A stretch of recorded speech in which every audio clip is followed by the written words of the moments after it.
Break के बाद भी आपका स्वागत है। अब बात करते हैं एक बड़ी खबर की। खबर यह है कि ऊंझा में नकली जीरा का बड़ा पर्दाफाश हुआ है। आपको बता दें कि 13 लाख का जीरा ऊंझा में पकड़ा गया है। ऊंझा पुलिस ने शख्स को गिरफ्तार किया है और एक बड़ा रैकेट का वहां पर पर्दाफाश हुआ है। ऊंझा पुलिस ने गिरफ्तारी भी की है।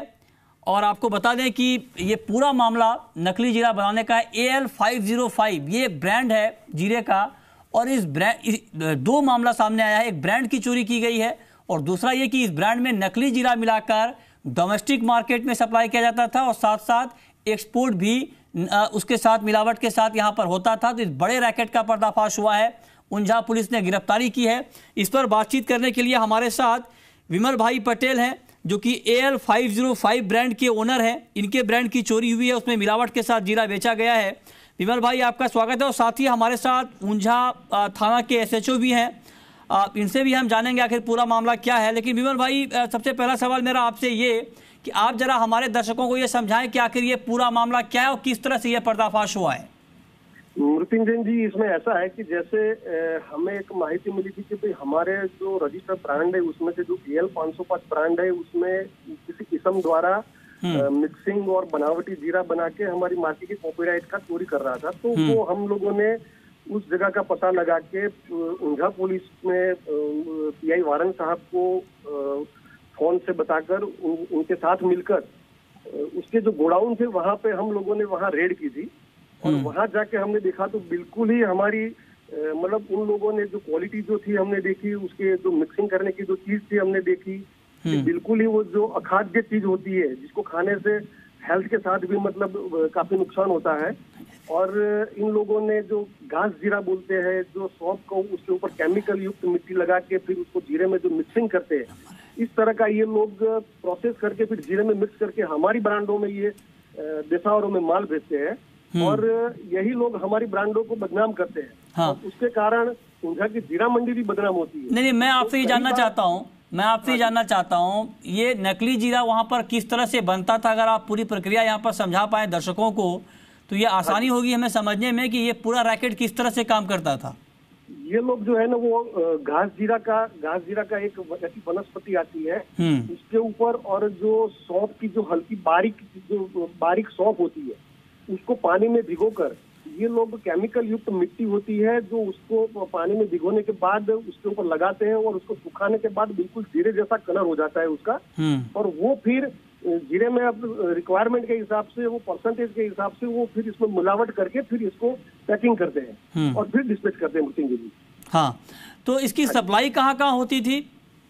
इसकी सप्लाई बिल्कुल ये छुपी तरह से करते हैं, रात को काम करते हैं ये लोग, जैसे कोई देख न ले। और गोडाउन का भी मतलब सब लॉक करके, चारों ओर से लॉक करके फिर अंदर तरीके से करते हैं। तो मतलब उनको पकड़ना भी बहुत मुश्किल हो जाता है, पर कोई अगर बात में मिल जाए तो ही ये लोग पकड़े जाते हैं। और ये लोग फिर उनके ट्रांसपोर्टर भी मिले हुए होते हैं, सेंटरों में से मतलब माल मंगवाने वाले भी मिले हुए होते हैं, उन लोगों को भी पता होता है। और वही लोग ये सारा पूरा रैकेट होता है और ये लोग पूरा काम करते हैं ये लोग।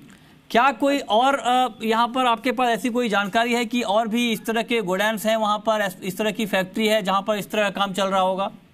नहीं, बहुत सारी फैक्ट्रियों पे दूर दूर तक काम होता है। ऊंझा के आजू बाजू के कई इलाकों में ये सब काम होता है और ये काम सरकार का है। अगर सरकार इसमें थोड़ा ध्यान दे और लोग थोड़ा जागरूक होके अगर लोग माहिती दे तो उसमें जरूर इसमें बहुत बड़ा रैकेट और भी हाथ में आ सकता है। इसके साथ कौन कौन मिले हुए हैं, किसके थ्रू करवाया जाता है, कौन मंगवा रहा है, तो इसमें बड़ा रैकेट हाथ में आ सकता है अगर सरकार थोड़े कदम उठाए और पब्लिक जागरूक होते है उसमें थोड़ी इंफॉर्मेशन। नहीं, क्या कुछ ऐसी जानकारी मिल पाई है कि ये ग्रुप, ये रैकेट कब से सक्रिय था? क्योंकि ये जानना इसलिए जरूरी है क्योंकि अब तक कई बड़े पैमाने पर ऊंझा से जीरे की सप्लाई हो चुकी होगी मार्केट में, जो कि आम आदमी के स्वास्थ्य के लिए भी काफी खतरनाक है।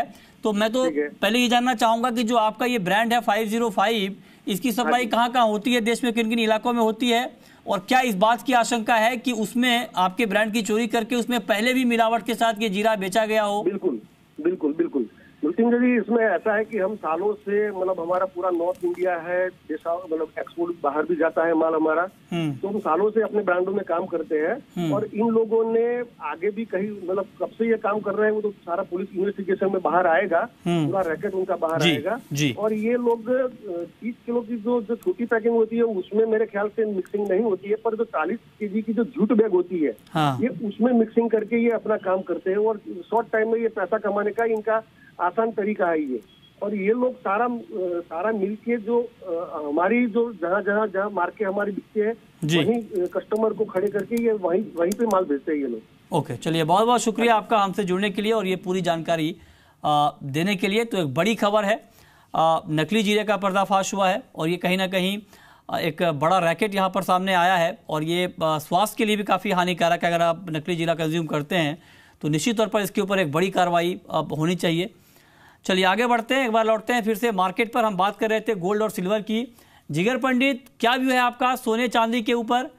क्या आपको लगता है कि सोने चांदी का मार्केट फेड के ऐलान से पहले रेंज बाउंड ट्रेड ही करता रहेगा? गुड मॉर्निंग मृत्युंजय, सबसे पहले तो मैं जी बिजनेस को हार्दिक शुभकामनाएं देना चाहूंगा जो प्राइस उनको मिला है। जी बहुत बहुत शुक्रिया। गोल्ड और सिल्वर की यदि बात करें तो डेफिनेटली अभी एक थोड़ा सा जो आज और कल में फेड की मीटिंग होने वाली है और उसमें मार्केट एक्सपेक्टेशन डेफिनेटली है कि एक इंटरेस्ट रेट बढ़ेगा। बट मार्केट की जो नजर है वो है कि पोस्ट डिक्लेरेशन क्या वो स्टेटमेंट दे रहे हैं, अग्रेसिव होगा या कंजर्वेटिव होगा, उस पर वॉलेटिलिटी रहेगा। बट हमें लग रहा है कि प्राइस बहुत तेजी से बढ़ गया तो थोड़ा प्रॉफिट बुकिंग आया है और उस वजह से ऊपर के लेवल में सेलिंग लग रहा है और हमें लग रहा है टेम्पररी इंट्राडे के लिए थोड़ा सा प्राइस और नीचे जा सकता है, गोल्ड और सिल्वर दोनों। ओके ठीक है। तो और क्रूड के ऊपर जिगर पंडित क्या व्यू है आपका? क्या आपको लगता है कि क्रूड का मार्केट जिस तरह से मजबूत है, हालांकि फंडामेंटल बहुत सपोर्टिव नहीं है, ऐसे में क्या कमेंट होगा आपका कच्चे तेल को लेकर? क्रूड में थोड़ा सा सेंटिमेंट थोड़ा बाइंग आया है, बट मैंने पहले भी बताया था कि जिस हिसाब से डिमांड सप्लाई गैप कंटिन्यूस बढ़ रहा है, सप्लाई बढ़ रहा है, ओपेक का मीटिंग में भी कोई ऐसा बड़ा आउटकम नहीं आया है, तो ऊपर के लेवल पे सेलिंग है। इनफैक्ट जो लास्ट वीक का जो रिग काउंट्स का डेटा आया है उसमें भी रिग काउंट्स काफी बढ़ गए। तो सप्लाई डेफिनेटली बढ़ेगी और ऊपर में सेलिंग लग रहा है और इंट्राडे में हमें लग रहा है क्रूड में भी एक बार प्राइस नीचे जा सकता है और अभी जो 2967 तो 2975 से 2980 का लेवल सेफ होगा के लिए और स्टॉप लॉस उसका 3050 रखना चाहिए, टारगेट 2900 ओके। किशोर नारने, आपका व्यू बुलियन और क्रूड के मार्केट के ऊपर क्या होगा? महत्वपूर्ण बैठक है फेड की कल से, उस बैठक से पहले अगर सेफ ट्रेड करना हो, फेड प्रूफ ट्रेड करना हो तो किस तरह का ट्रेड करना चाहिए? तो मृत्युंजय थोड़ा बहुत प्रॉफिट टेकिंग तो आना चाहिए। तो स्पेशली जो जेम्स कॉमी का जो इवेंट था वो थोड़ा सा फिजल आउट हो गया, तो मेरे हिसाब से प्रॉफिट टेकिंग जायज़ है। तो यहाँ पे हाल फिलहाल के लिए बिकवाली ही करना चाहिए, 29050 के आसपास बिकवाली कर सकते हैं गोल्ड में 29190 का स्टॉप लॉस के साथ और टारगेट रहेगा 28820। वहीं क्रूड में मोर और लेस आई थिंक जिगर का और मेरा सेम व्यू है। क्रूड में भी आई थिंक 3000 के आसपास बिकवाली कर सकते हैं, 3040 का स्टॉप लॉस के साथ अब टारगेट हो सकता है 2910 के आसपास। सो दोनों में मंदी का ही राय बनता है अभी शॉर्ट टर्म में। ओके, मेटल मार्केट के ऊपर किशोर नारने आपका ओवरऑल व्यू क्या होगा और आज के लिए आपको सबसे ज्यादा अट्रैक्टिव कौन सा दिख रहा है? मेटल में आई थिंक थोड़ा सा मिक्स्ड व्यूज है, बट खास करके कॉपर बहुत अच्छा लग रहा है। हम लोग पिछले हफ्ते से इसमें बोल रहे थे कि इसमें तेजी करना चाहिए, डिप में बाइंग करना चाहिए। खास करके इसके इन्वेंट्रीज बहुत तेजी से गिर रहे हैं। एलएमई इन्वेंट्रीज अब पिछले महीने का जो ऑल टाइम हाई था स्पेशली उसमें से ऑलमोस्ट 20% यहाँ पर गिर चुका है। थोड़ा सा सप्लाई साइड इश्यूज है। चाइना का भी पॉजिटिव डेटा आया है, स्पेशली इंपोर्ट एक्सपोर्ट नंबर्स का। तो मेरे हिसाब से copper one of the best buy है एज ऑफ नाउ। 374 हाफ के आसपास इसमें बाइंग कर सकते हैं। 371 हाफ का स्टॉप लॉस रहेगा और 380 के आसपास का टारगेट रहेगा। ओके, बिल्कुल संक्षेप में जीरा और टर्मरिक के ऊपर आपकी कॉल आज के लिए किशोर नारने क्या होगी? आई थिंक जीरा पॉजिटिव है, बाइंग करना चाहिए। यहाँ पे 18,200 के आसपास बाइंग का सलाह दूंगा। 17,950 का स्टॉप लॉस रहेगा और टारगेट रहेगा 18,750 के आसपास। ओके, जिगर पंडित, करेंसी मार्केट पर क्या व्यू है आपका? करेंसी मार्केट में हमें लग रहा है कि इंट्राडे के लिए यहाँ से और रुपये थोड़ा सा डिप्रिशिएट हो सकता है।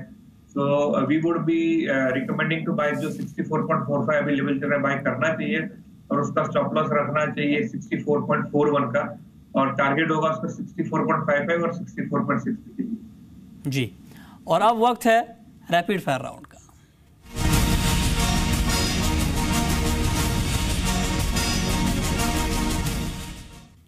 किशोर, आपकी पहली रैपिड फायर कॉल क्या होगी?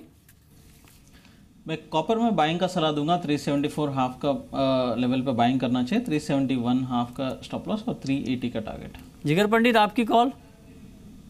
मेरी आज की रैपिड, जैसे मैंने बोला कि बुलियंस में नेगेटिव है, तो सिल्वर में हमें लग रहा है कि प्राइसेस और यहाँ से नीचे जा सकते हैं, तो 39,550 would be a safe level to go short और उसका स्टॉप लॉस रहेगा 40,050, टारगेट 39,300 और 39,000। ओके, आपकी आखिरी कॉल किशोर? एल्यूमिनियम में मैं बाइंग का सलाह दूंगा। 121.80 के आसपास बाइंग कर सकते हैं। 120.80 का स्टॉप लॉस रहेगा और 123 हाफ का टारगेट रहेगा। ओके, बहुत बहुत शुक्रिया किशोर नारने आपका और जिगर पंडित आपका भी इस पूरी जानकारी के लिए।